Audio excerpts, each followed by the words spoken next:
Welcome to the Whiskey Congress. Honest, open talk dedicated to speaking the truth to those who are open to hearing it. Black, white, right, left. Most importantly, honest, bold, and fueled by good whiskey. In Whiskey Veritas, we are Whiskey Congress. Join the evolution.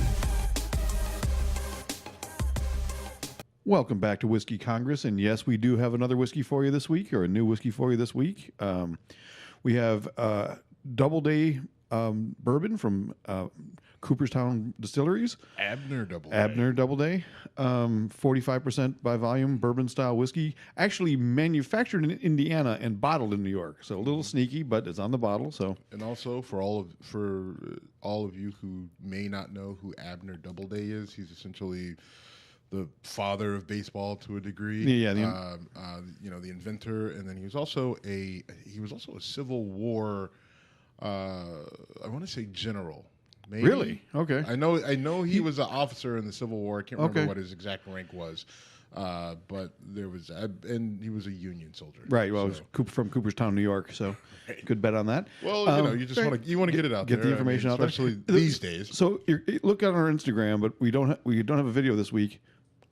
The bottle opener. Yeah. Sorry, Stevie's bottle opener. Sorry.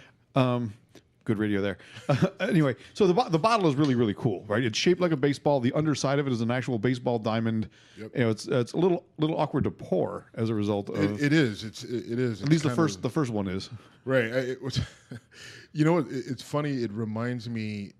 I don't know why, because there's bottles that are shaped like skulls. But you'll understand what I'm about to say. Yep. But it kind of has that feel to it. Right. And I really want to get a good quality alcohol in the bottle shaped like a skull, just so I can pour it and feel like a villain. You really need that to feel like a villain. But fair enough. Fair enough. But Jim with the zinger. That's a tequila, I think, right? Is it tequila or vodka? I think there's both a tequila and a vodka. Okay, if I'm not mistaken. Well, we do whiskey, and I like this whiskey. It's good. It's 45% by volume, like I said. It's 90 got proof. Good burn, but I mean that right away. It is a good burn. You feel the heat with, but it doesn't take away from the flavor. Yeah, it doesn't burn your tongue. It's a classic bourbon feel, taste, flavor to it. It's a little bit young in terms of just the taste, and it just doesn't quite have that maturity that you get. But I mean, again, it's bourbon, so bourbon's a little bit different style than some of your other scotches. But even with it being a little bit young, and I think it may be blended with some older bourbons as well, the flavor, vanilla, caramel, I think a little cherry in there. Maybe it's a little bit. I mean, and for whatever reason, I'm picking that up a lot in a lot of these different bourbons. But it's good. And with the 90 proof, I mean, I give it a solid 91. I gave it a 92, and I think I kicked it up a notch because of the bottle. I'm not lying. Yeah, you know what? That's fair. I mean, it's such a great bottle. Because that would be something you would put on your liquor cabinet and go, look at this cool bottle. And by the way, where did you get it? I got it when I was home in Buffalo on the 4th of July. So okay, that makes sense. I think it's only available in New York, and I saw stuff, and I'm like, I'm going to find something new for the show that we can't get in our hometown of Cleveland, Ohio. Yeah. So excellent. So anyway, I like it. Good job out of you. Thank you.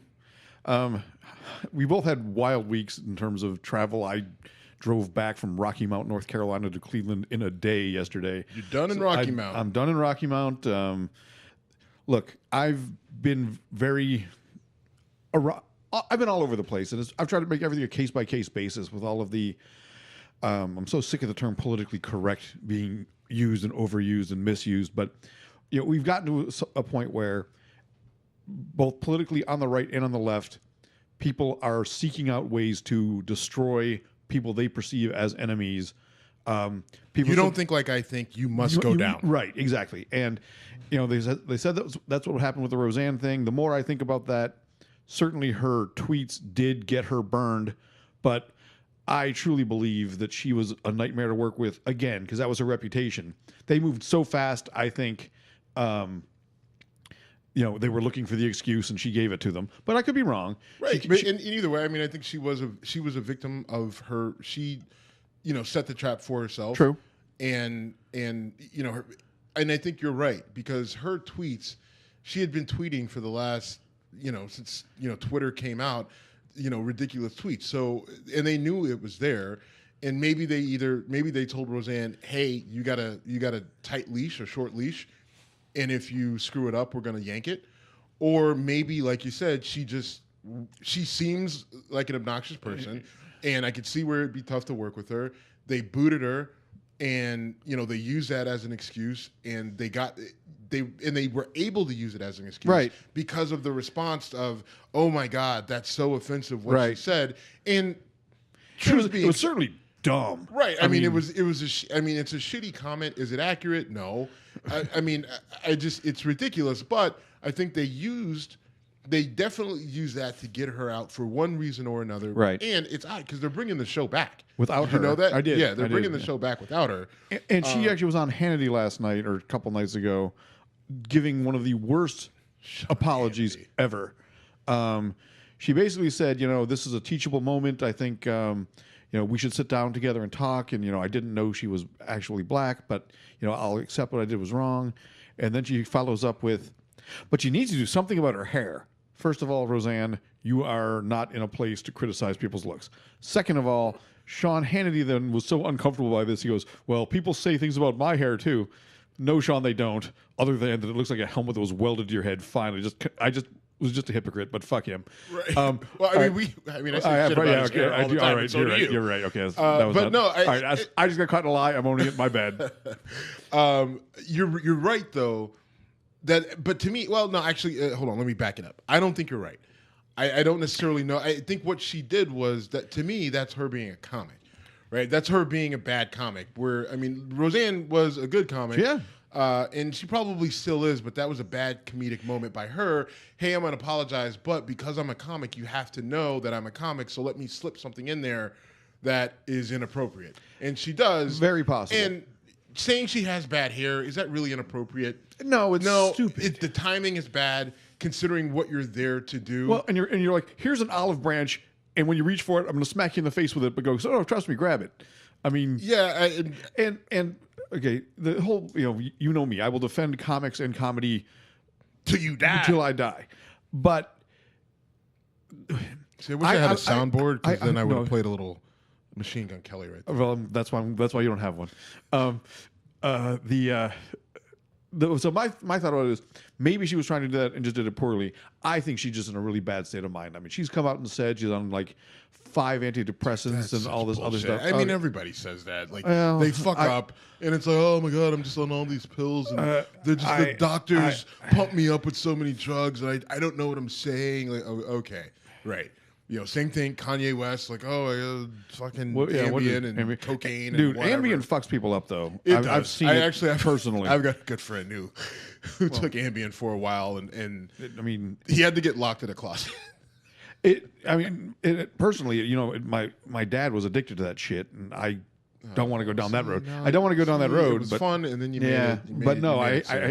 I took it once and went to bed and woke up on my couch with no idea what happened in the 11 hours that, like, maybe I just wandered to the couch, or maybe I walked out and, did something weird.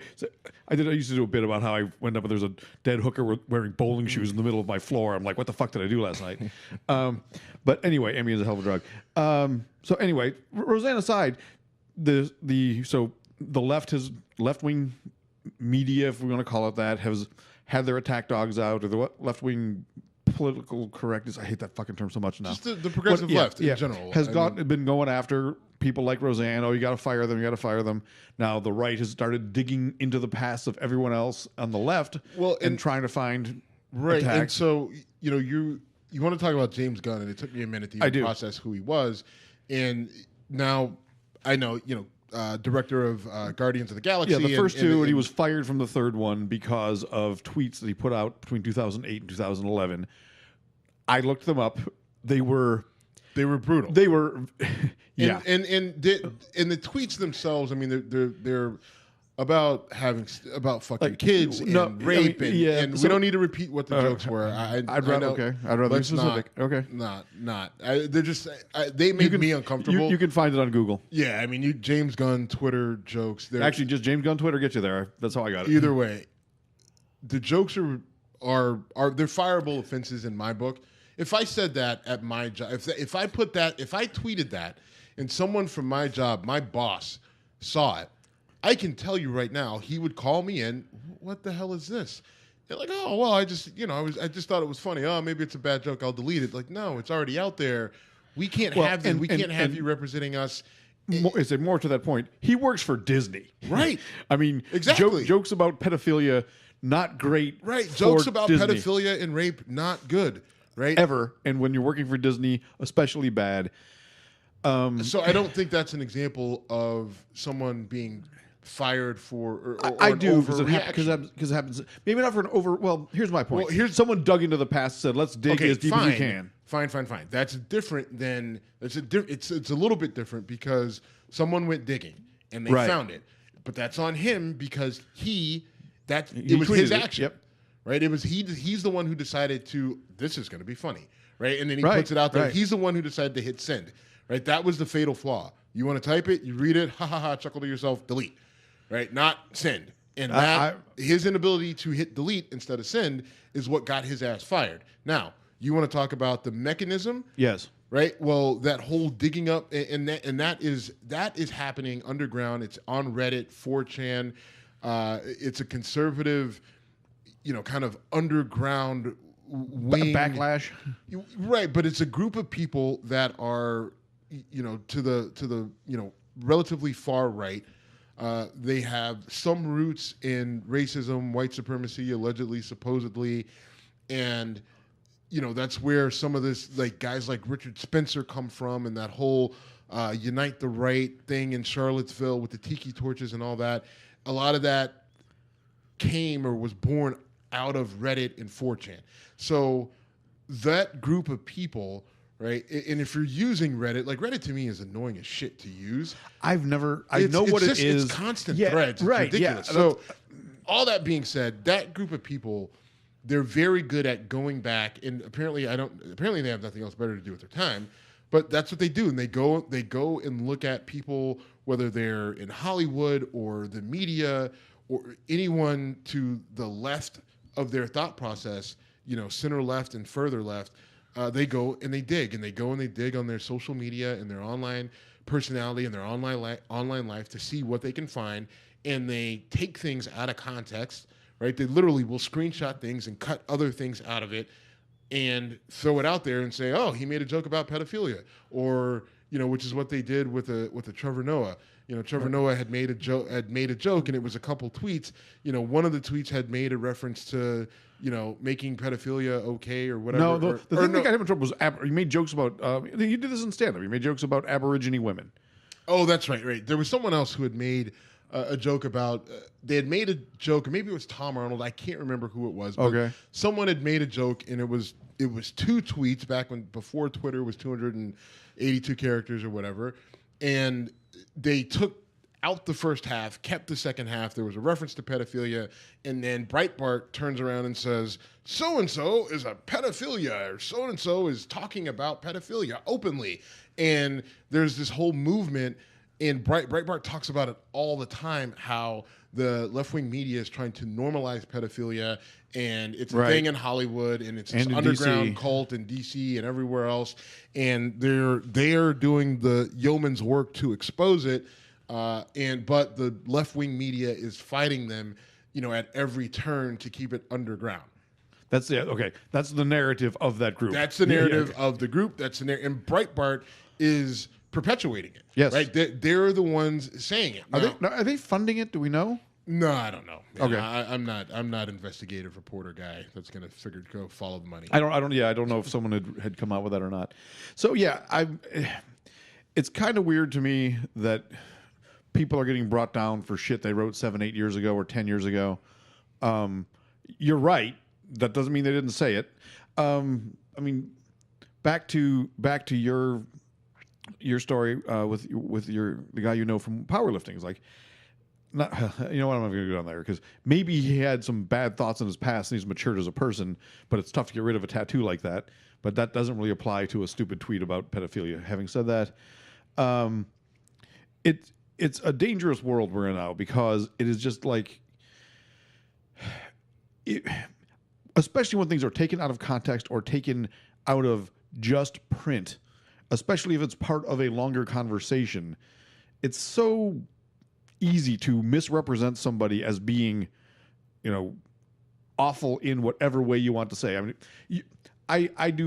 I've done jokes live that if you just quoted the words I said without the context that led to it, you could make me sound like the biggest sexist asshole in the planet. I mean, I make a joke about the Saudi royals and how they, anyway, the punchline becomes that women weren't allowed to drive here in Saudi Arabia until this year. So the one thing they got right, now they fucked that up. And it's a good joke. It's part of a longer narrative. Anyway, if you took that out of context, you say Jim doesn't think women should be allowed to drive. That's not what I'm saying. But my political career. You've said that if I ever run for office, you want to be my campaign director. Start fixing that shit now. Yeah, stop telling jokes. No. Oh my God. No. Please. I will not. I mean, if we're serious about it.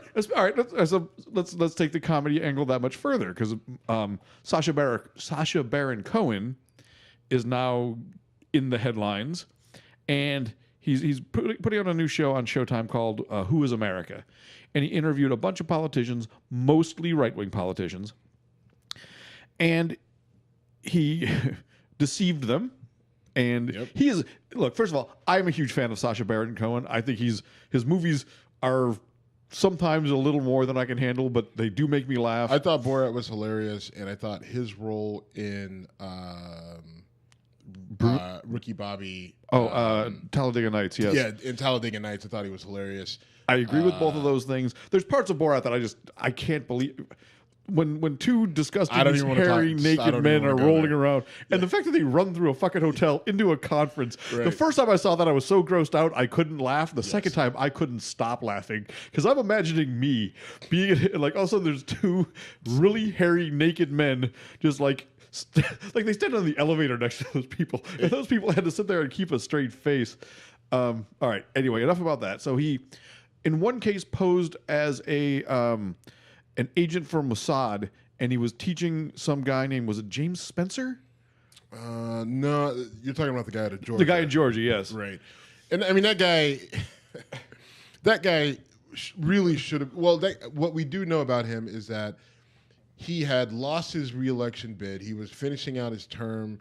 He got beat out, and he was running on this whole thing that immigrants should be, bussed out, and he in his ad, his campaign ad, there was a bus.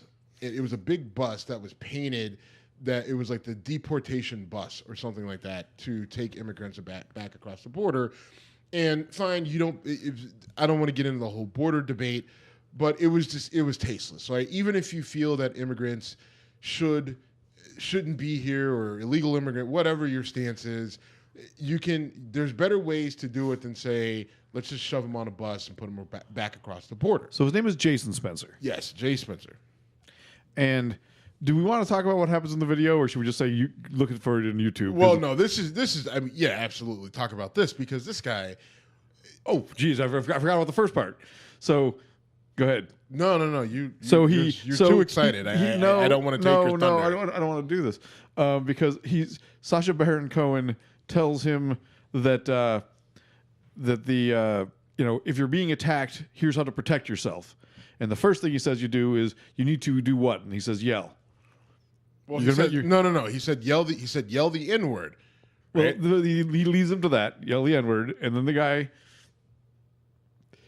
yells nigger 4 times in a row very loudly. Yes. And I say you're like, you're going to make me say it, fine. Yeah. And Sacha Baron goes, I know the rule of the show. And Sacha Baron Cohen goes, the N-word is Nani. What's wrong with you? Yeah, it's and that's not even the best part, though. No. The best. So then he says, if you're being attacked by Muslims, the way to protect yourself is to run your butthole into them, because they're afraid it'll turn you gay. It'll turn you gay, and make them go to hell.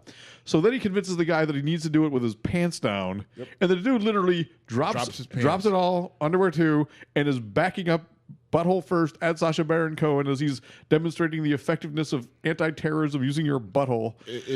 This guy got elected to an office at one point, and he did that. Jim, I just want to bring you back. No, you've already say it again, but you've already sold me.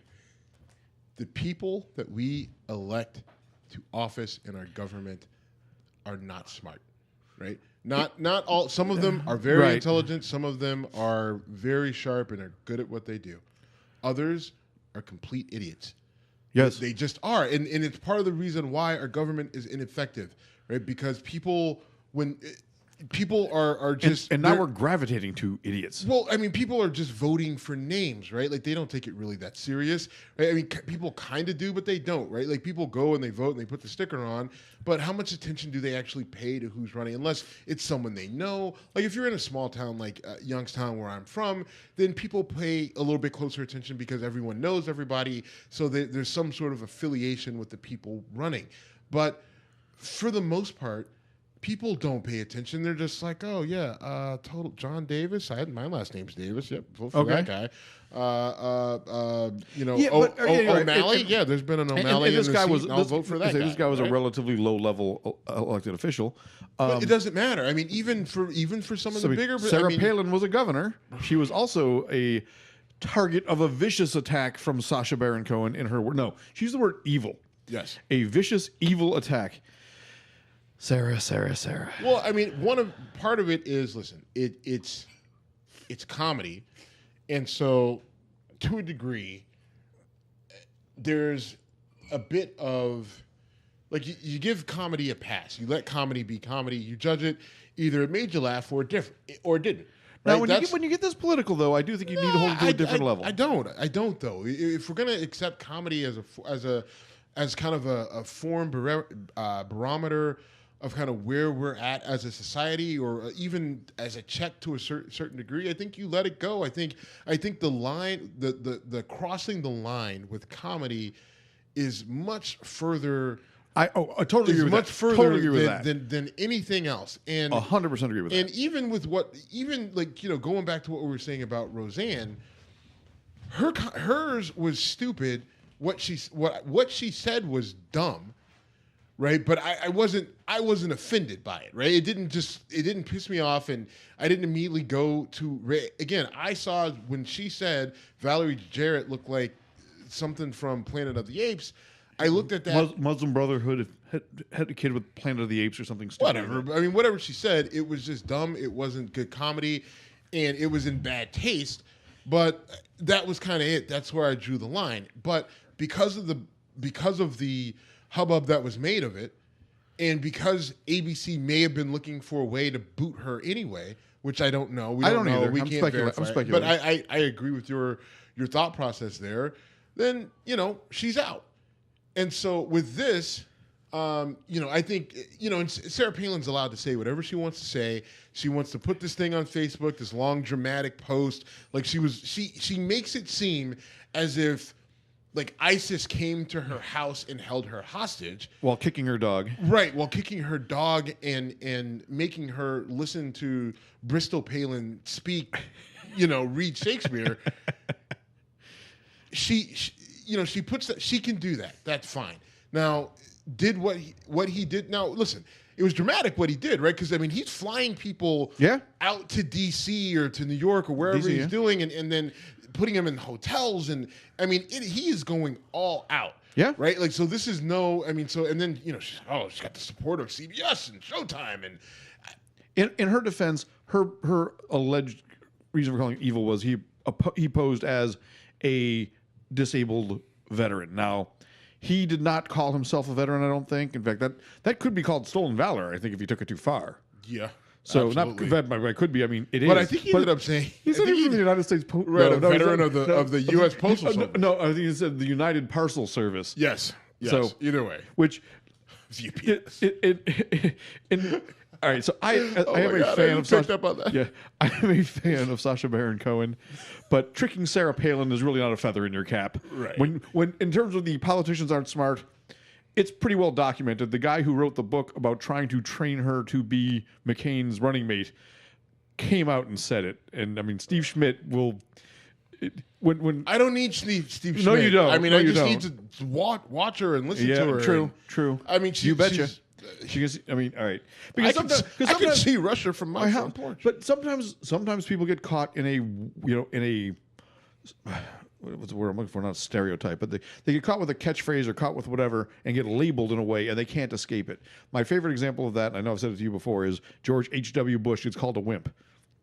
Dude was a World War II fighter pilot who got shot down in the middle of the fucking Pacific and came back and did it. But he got that label, and people threw that at him for the rest of his political career. I'm like, as far as I fully agree with you there. So, but in this case, Sarah Palin has earned that title, and I'm not saying otherwise. But to the bigger point of what Sacha Baron Cohen's doing, by the way, he also got a few politicians to sponsor a program for arming pre-kindergarten children, and they literally had like, here's Tony the shooting horse, or I'm butchering but they're little toys that had guns in them, so you could shoot. And that's where I don't care who you are as a politician or entertainer or whatever, when something comes up that's just that ridiculous, then you pause and you make it, because it just, even if you're talking about optics. Right. Even if you're talking about optics, one, you're about to say something incredibly stupid, but what you can do is, because he was reading, the guy with the guns and arming kindergarten kids to match what the Israelis do. Yes, to match what the Israelis do, which they don't do, but they don't. And that was all a scam. Right. But if you're reading that on a teleprompter, you stop and say, you either stop and ad lib and say something completely different. Right. What are they going to do? Or you stop and say, they're about to have me read something that I just don't agree with, that doesn't quite make sense. I'm a firm believer in the Second Amendment. I am a firm believer that people should have the right to bear arms. I don't necessarily agree that we should be arming kindergartners. But 4-year-olds, not fourth graders, 4-year-olds. Right. I just can't imagine my daughter Eden, right, with the AR-15 or something of that. That would be problematic. Now listen, my kid's strong. Right? I got a strong kid. I mean, she's mine, so it makes sense. Yes. But that being said, I don't think it's bedtime would be a whole new experience. It would be. Right? She can go to bed whenever the hell she wants. And that time you forgot the pink ice cream? I didn't forget. We went to East Coast Custard. That's right. Anyway, I just, this is where I think we're starting to see it's been happening, but you're starting to see the luster of our politicians just go away. In that, I hope they're robots. It should, yeah. Well, and they're robots. So we need people who can think on their feet. We need people who are intelligent enough to know when they're being duped. Fine, you go for it for a while, but at some point, when does it get too weird for you, right? And if it doesn't, and if you just have no, I'll just go along with it and blah blah blah, blah, you have got to be able to even if it was legit, even if that was real, you have got to say, I don't want to sign my name on this. Right. And to his discredit, Joe Walsh was the former Illinois congressman who did this, and there were others, but he went on a show and said, I got duped, I'm going to look stupid, Sacha Baron Cohen's funny. That's all great, Joe. Fantastic. But you thought you were being recorded for an event. It's not like someone said something ridiculous. I mean, you didn't figure it out until well after. He even said in that interview where he said he got duped. He's like, I didn't even think about it until 3 o'clock the next morning. I'm like, I can just imagine him laying there, and then his head shoots up, and he's like, oh. But I'm kind of thinking comparison to Billy Bush laughing at the Trump tape. Billy Bush didn't know he was being recorded, and he was trying to appease some jerk who's saying stuff like, okay, I got to get through this. This is a guy who said, record me saying these words. Then you own them. So here's a couple things. Either you didn't read what you were about to say, right? You just said, put it in the teleprompter, I'll read whatever. Right. Or you did read it. Right. Or you did read it and you were fine with it. Which is much worse. Right. But either way. They're both bad. Either way, it's unacceptable. Either a robot, a psychopath, or a combination of the two. Anyway, Sacha Baron Cohen's ratings are going to go through the roof because of this. I'm watching it. Yeah, I liked him even when he was Ali G. I probably won't watch it just because TV is hard. I've been forcing myself to watch a certain show. We'll get back to that because I pay up when I say I'm going to do something. I do it. So, okay, we'll come back to that. We'll get back to that in a few minutes because we've not talked at all about the mainstream political Trump news. So we haven't talked about Michael Cohen's tape. We haven't talked about a bunch of stuff. Listen, go ahead. I'll touch on it briefly. All right, Michael Cohen's tape to this point is a nothing burger with a little bit of hot sauce on it. Okay. Okay. In that, listen, the tape where where they're talking about the woman and the affair. The reason why it's not like, okay, Trump had an affair and he talked to his lawyer about it. It's a campaign finance violation. The maximum penalty for that is a fine. If you think that a Republican House and a Republican Congress are going to impeach their president based off of a tape where he's talking to his lawyer, right, where his lawyer basically illegally records him, and they talk about paying off a woman that he had an affair with, that's not how this is going to go down. Sorry. Right. No, I agree with you. It's just not. Now, does it show that Trump is a scumbag? Does it show that, the sketchiness of it? Yeah, it shows all that. But it's nothing, right? And frankly, I don't really give a damn. I don't care. Like, fine, pay her off. I don't care. It's too close. It's close to the election. All right, fine. So fine him. He'll pay it. I'm pretty sure he can afford it. And let's move. Like, if you're going to impeach him, then make it worth my fucking while. It better be Russia collusion related, which even still. But I agree with the fact that if you listen to or watch CNN, MSNBC, you're going to hear a lot about the whole Cohen tape. And look, if you didn't know Trump was a playboy, you didn't know anything about him, because he was a playboy I knew it from the 80s, and I was 17 or 16. Right. I was like 8 or 9. I'm aware I'm that much older than you. But while all this has been going on, while this has been getting a ton of news coverage, something that I'm pretty passionate about, the environment and environmental conservation and just conservationism in general, I didn't even know until you told me. I'm going to give myself the defense that it was a very weird final week for me on my North Carolina project, that there's an attempt by Republicans in Congress with the backing of the president to roll back the Endangered Species Act. And they didn't. I've read a couple things about it, and some of the senators and congressmen that are supporting getting rid of it or modifying it, I think is the word they use, are saying that it's because we want to do a better job of protecting endangered species. But some of them have flat out come out and said, we're doing this because we need to make it easier for development and oil drilling and all those other things to occur. And I'm sure that... You know what? Here, this is...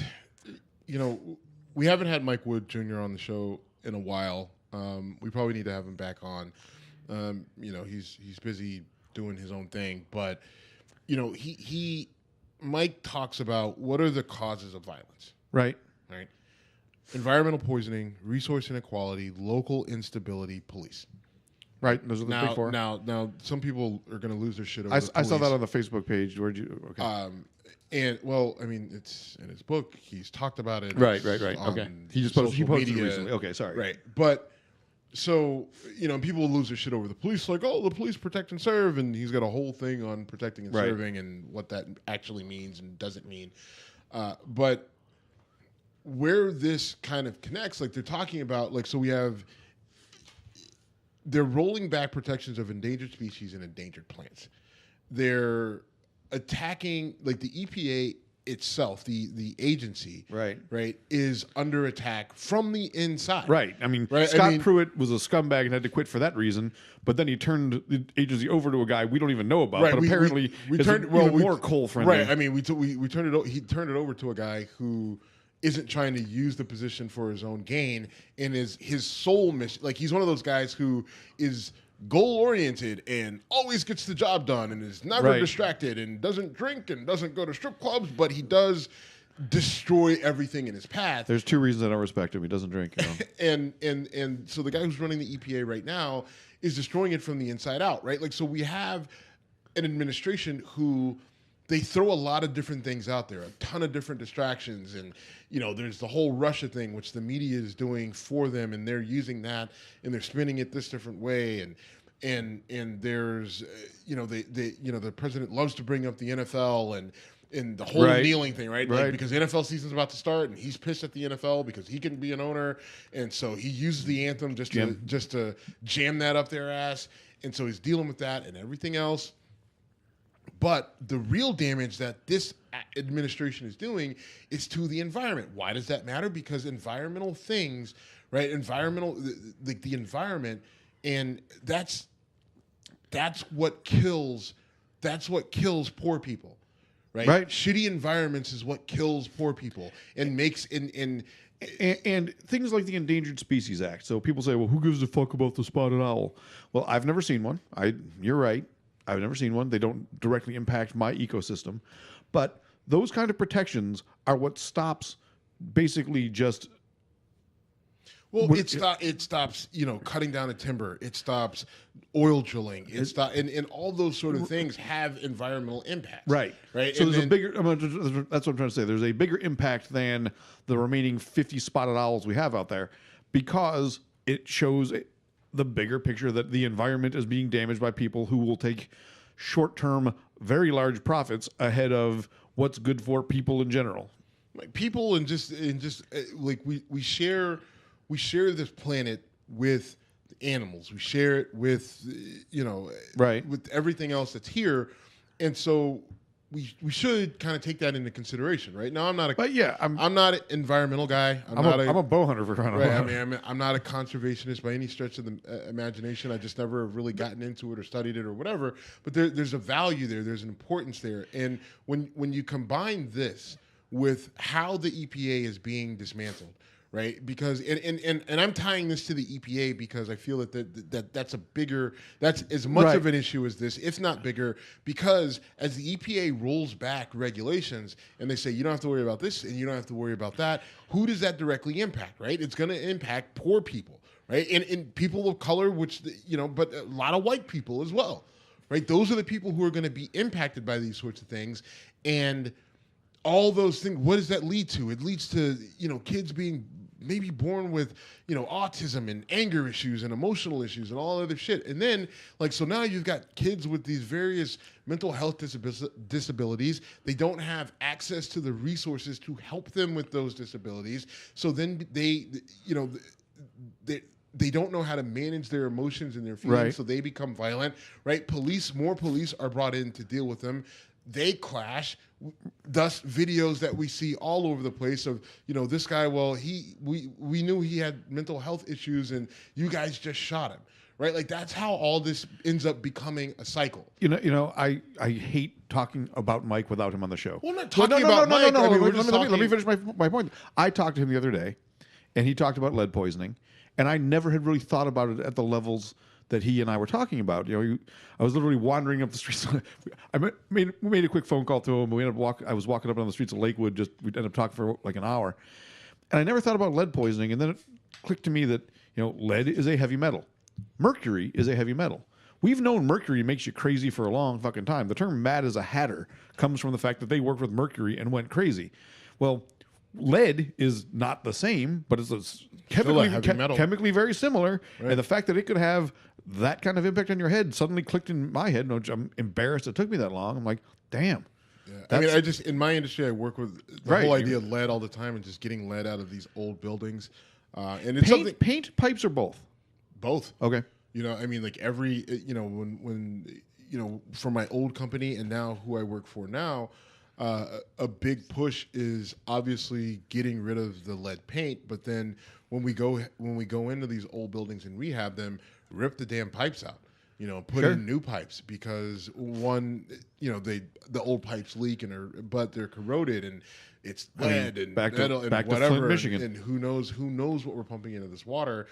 And part of it is just it's states are requiring it. Now, the flip side to this, the bright side, is that we do have the states, right? The feds may be saying, all right, well, we're not going to do X, Y, and Z, but we do have some instances where the states are going to say, well, all right, feds maybe, but you still have to abide by our but rules. again, look at Flint, Michigan. Okay, fine, but it's still there. Yeah, right? I mean, and there's local too. In Flint, Michigan was more that was political, that was local, there was a lot of things went wrong in Flint, Michigan to get them to where they are now. Right. But I guess to me, when the feds are no longer a threat, and I don't work with government officials nearly as much as you or at all. I do deal with regulated industries though, and I do know that when You don't deal with the FDA? no, I said I do deal with regulated industries. I don't deal with. I've dealt with the FDA face to face, but I don't deal with public officials. face-to-face. Oh yeah, fuck. Bare knuckle. Oh, I wish. But the point is that the feds are the scary ones, right? No one ever says, the North Carolina Board of Health is going to come and say something to you. The feds can come in and do shit. No, that's not true. I mean, because in my industry, that's for true. your industry, mine's a little bit different. I mean, because I have to deal local, state, federal, Right. And any one of those groups can shut you down when you're talking about building buildings or construction or things like that. I mean, like one of my toughest issues is dealing with planning boards. Or planning commissions or whatever you want to call them, whatever they're called in whatever locality you're working in. Because if you go in front of a planning commission and they don't like your site plan, they don't like how if they don't like your tree line, they don't like how you've covered your HVAC, they can shut your project down. So it definitely, like local and state can still definitely have an impact on this. So my point is not all is lost. Right, I understand. But when it comes to things like endangered species, the feds are the probably the only. Because I mean, like again, states still do have power and control. Like, listen, Right. If a state says you can't do X, what are you going to do? Say fuck you? Feds say I can? That's not what I'm saying. What I'm saying is, Well, what are you saying? I'm saying when it comes to things related to endangered species, I don't know that there's a state board that deals with that. I think that's exclusively federal. I'm sure there is. I don't. It's right. not my. I don't think either of us know enough about. We probably don't. We that. probably don't. So But let's to wrap, look it up. Let's do that. I'm gonna look it let's up do that. here. But to wrap it up, Tired of you. the bigger picture. You miss me. The bigger picture is that a lot of shit's going on. I won't even say behind the scenes. It's not even all that well veiled. right. It's just not veiled. It's just not getting anyone's attention. That You know what? So I was listening to POTUS Sirius XM 124, and they were talking about this very issue. Right? There was a reporter from the New York Times, and he was some sort of Washington correspondent, and he David Sanger, right? Okay. And David Sanger was saying how there's so many various things going on. But fortunately, because the news media and how strong the news media is, they can cover everything, and it'll all be covered, and everyone will know everything. Well, in a way, he's right, but in a way, he's wrong, because he's right in the fact that there are, fortunately for the public, there are people out there who are covering all this stuff about the endangered species and the EPA and all these other little ancillary things that don't necessarily have the gusto of the big headlines. But the tough part is that those things get swallowed by the Trump administration, the hurricane that is the Trump administration. Yeah, the stormy storm, right? Yeah, I mean, it's just like things like Stormy Daniels and affairs and shit that doesn't matter to our government. Let me put most of my direction at CNN right now, because I have been accused of being a CNN apologist, and sometimes I do apologize for them when I think it's appropriate. But I've seen nothing about the Endangered Species Act from CNN. I've heard more about Stormy Daniels and is it McDougal or whatever the playmate was, and I mean, I know all about Michael Cohen's tape saying, "Yeah, Trump banged a porn star or banged a playmate." I don't care. And this is where our responsibility as citizens comes in, because now we know the environment, we know the political environment, we know the media environment, we know that our media sources have agendas. Whether it's the New York Times or CNN or MSNBC or Fox News or Breitbart or Al Jazeera, wherever you get your news, they have agendas. So you now have the responsibility to go to as many different resources as possible to put the story together, and you got to do some work, and you got to do it yourself, right? Like that's just where we're at. And more important, and your politicians, right? Like they have agendas. They are they're feeding a certain narrative. They're playing for the cameras, and they're looking to get reelected. They're looking to get promoted. They're looking that I want to be the next secretary of XYZ. So they're going to say things and do things a certain way. You have to be able to kind of put the truth together, but at the same time, you can't have something that is fact put in your face and disregard it because you don't like it or you're not comfortable with it. Well, I agree with everything you said, and I think to enhance that is... you're going to enhance it? White guy's going to enhance the black guy? Exactly. Yeah, okay. My goodness, I'm ornery today. I had a long day. You have not gotten to take shots at me in a long time. I know. You missed it. Okay. I haven't been able to beat up on you verbally. I had a long day at work. I had a rough day at the gym. I almost died twice this morning at the gym. Like it just. All right. You're burying the lead here, but the point is that when politicians. You said politicians worry about being reelected. That is the primary concern of damn near every politician. And if you want proof, look at the ones that have stepped down because they thought they were going to lose and how differently they act. Flake? Jeff Flake, perfect example. He's not running again. So now he's now he's sane all of a sudden. And so if you let politicians know, starting at the John local McCain to a certain well, degree. he's always been that way. He's always been a little bit of a But there's other Chuck Gowdy. Chuck Gowdy? No, you're thinking of Trey Gowdy. Trey Gowdy. Chuck Gowdy's an astronaut or something, isn't he? I think you just made up. Or made up a name. But yeah, Trey Gowdy's another one though. I'm not running again. I'm going to let it fly.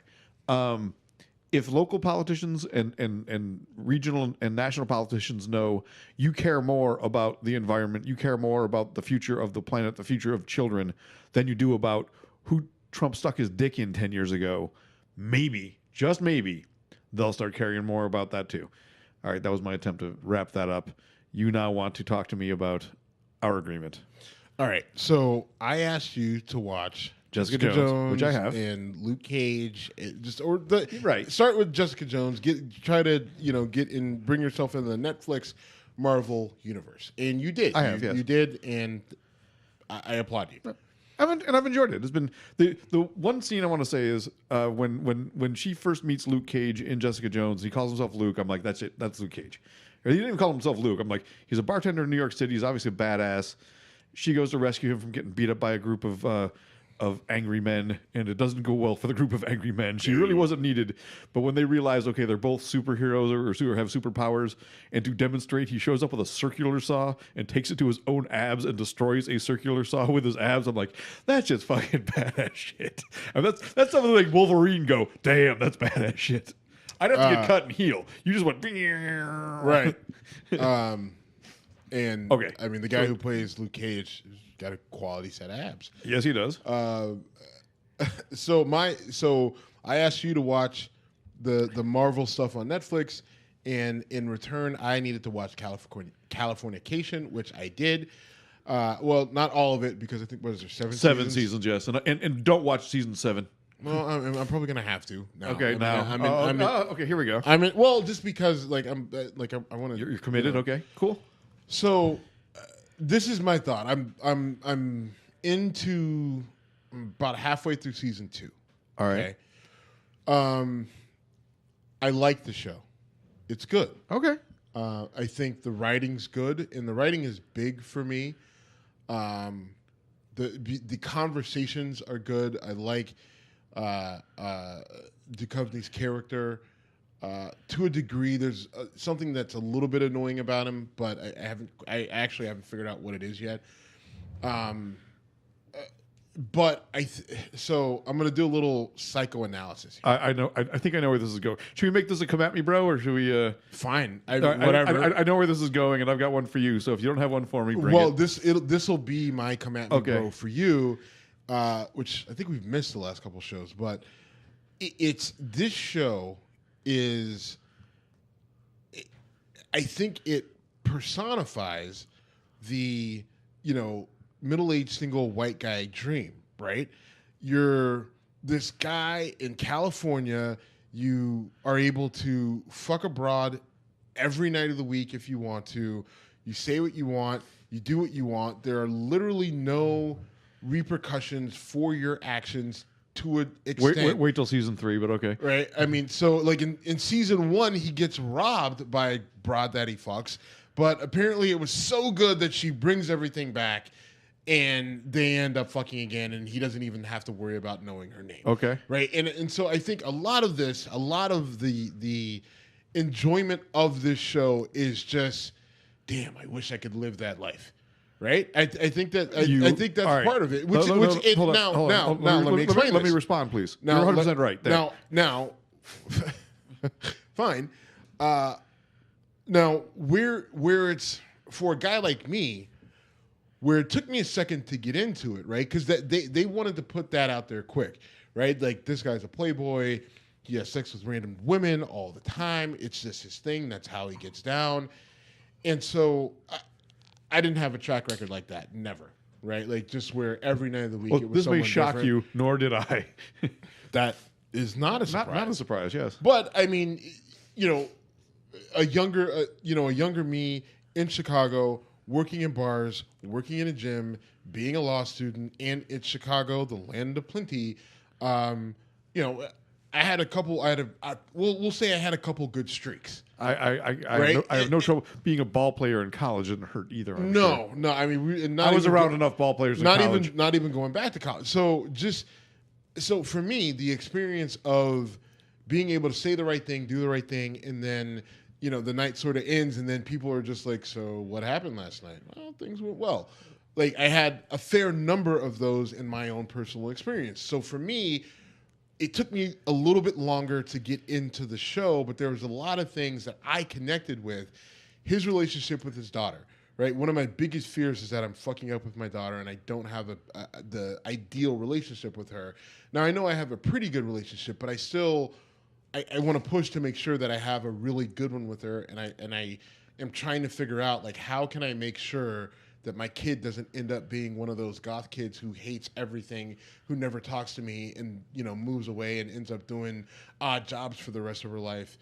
What I mean, like, all those weird sort of fears, and I can see how he's battling with that, and so I appreciate it. His relationship with people that he works with, how, hey, you're really talented, but God, sometimes you're just a fucking asshole, right? Like, that's you and me all the time, right? Like, we work well together, but like sometimes you're just like, God damn it, you're a dick, right? Like, I get it. So there's a lot that I can relate to. Hit me in the eye with a bottle cap. I have the right to. And he feels bad about it too. You can tell by the hysterical laughter. I do. Actually, you did the one time you hit me square in the eye. You're like, "Holy shit, I'm sorry." I did. I felt bad, and I was also amazed. I was like, the accuracy there. I'm really good at this. But that's I think the great part of that show is that he is a flawed human being, not particularly shy about it.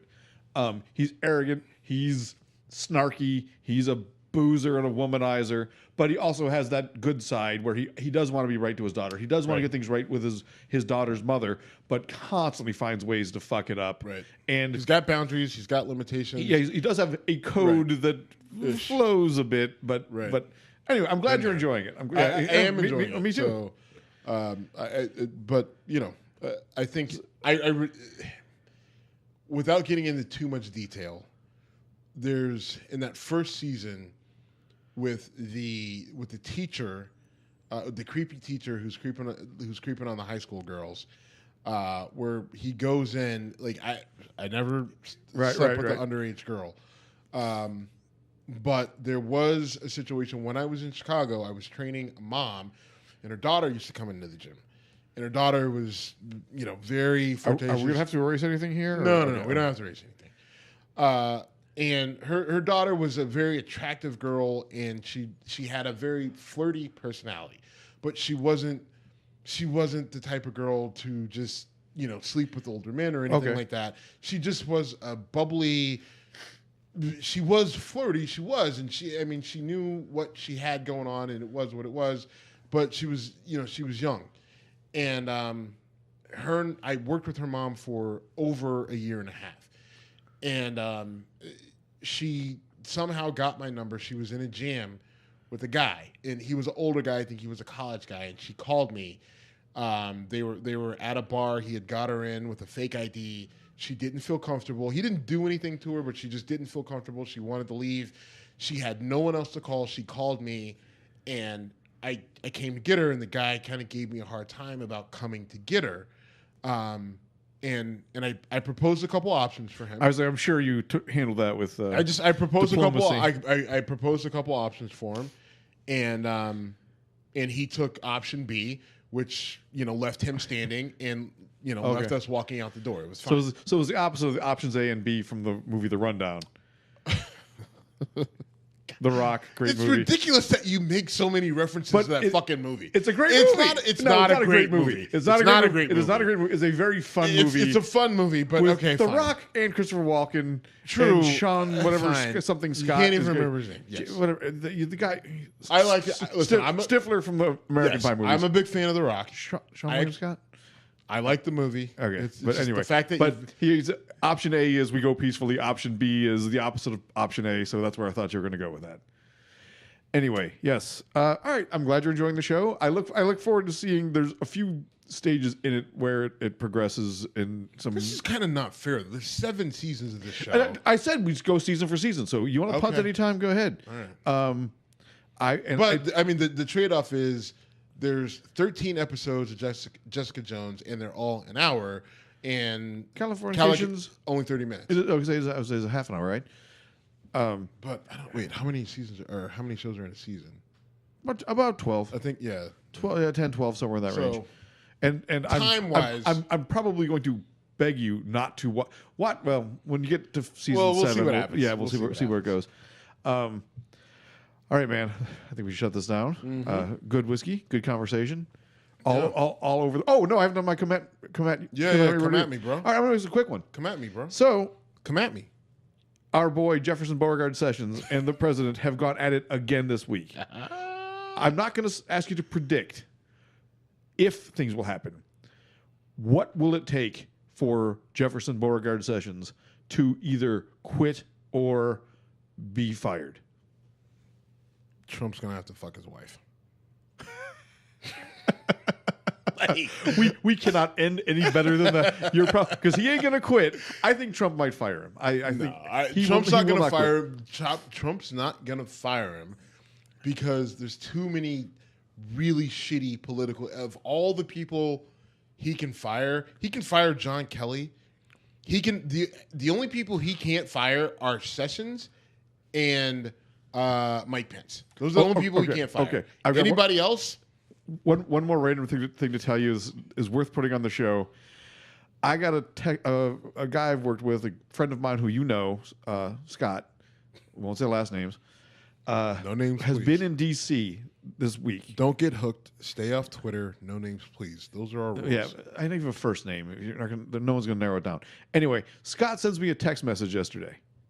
A picture of him with his arm around a person next to his daughter. And I look at that person, and it's Sean Spicer. He is in D.C., wanders by an event in a Trump building, and Spicer is promoting his new book. Sean Spicer is tiny. Yeah, I would he's guess 5'3". Like no, he's not that short. I'll show you the picture. 5'6". Okay, I'll show you the picture. But anyway, I get a text from Scott. And I'm like, all right, you're obviously doing this to troll me because he's standing in front of a Trump thing, and I'm like, that looks like Sean Spicer, but that can't be him. And so I literally Was Googled. he chewing gum? Perfect way to end. Good show, brother. All right, man. Well, thank you for listening to Whiskey Congress at Whiskey Congress on all social media. Please reach out to us. I do want. Just before we go, This is like the Return of the King. Chances are, people have probably already shut us down. A new listener, Jimmy, reached out to us. And gave us a lot of kudos and a lot of a lot of appreciation for the show. And I want to say, one, thank you for doing that. And I think it's important that we tell people because when you reach out, we appreciate it. Listen, we appreciate it, and two, I think it shows that we're doing something pretty decent here. So right. And three, please do it either by email or social media. Don't see me at a bar and tell me, hey, when you said this about that, I'm like, I'm not. No, do that. Okay, fine. Okay. Either way, I mean, I've gotten hit so many different ways. All right.